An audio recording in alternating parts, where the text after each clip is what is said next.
Hello, wow. Let's try that again.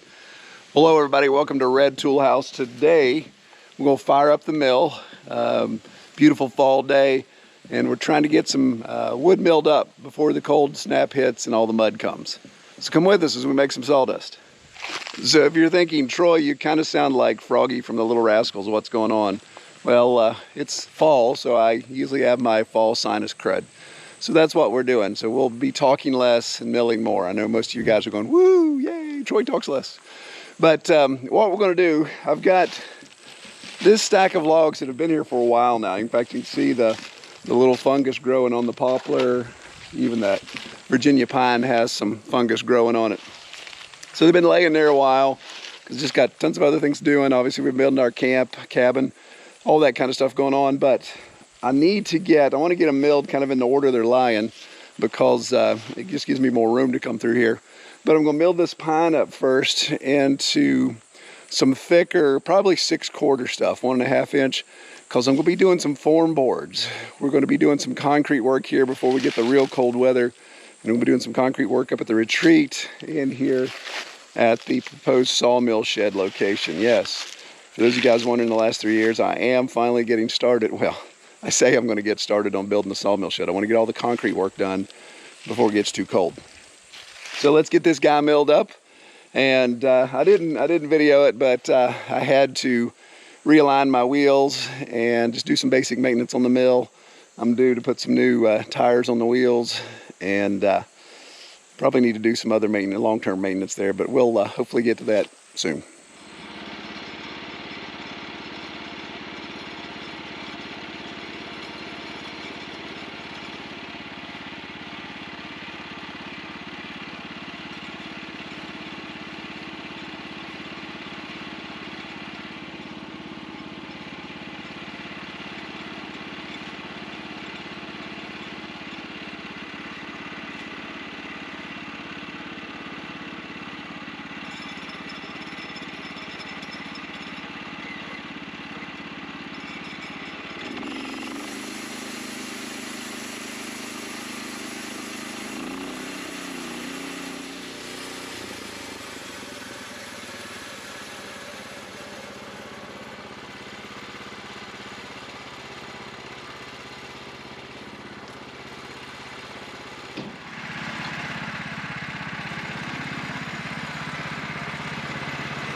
right, so I got 8 boards out of that one pine log.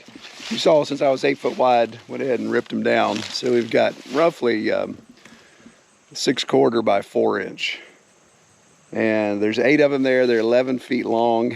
We're going to pour a pad for the mill that will be 20 feet long and 4 feet wide.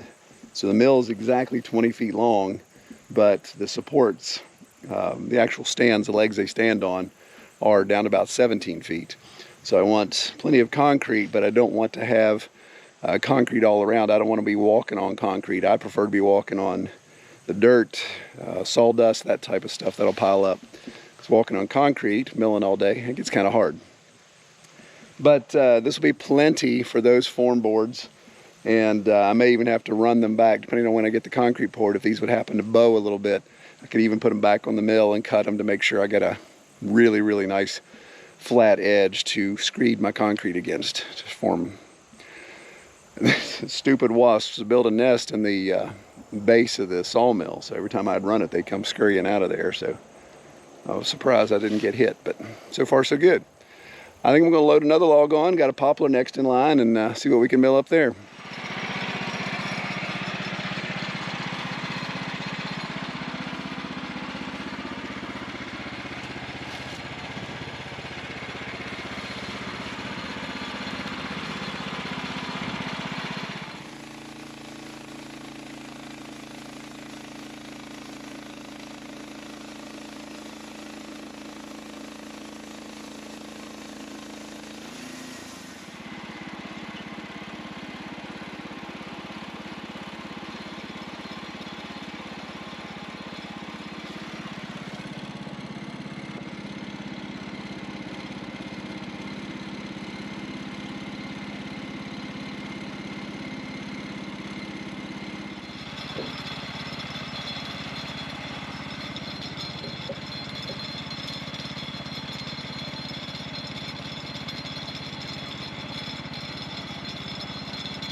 right, so I got our, well, my voice is really gone now. So I got our form boards milled, and I got the 2 6x6s for a friend of mine who needs those for a porch project he's doing.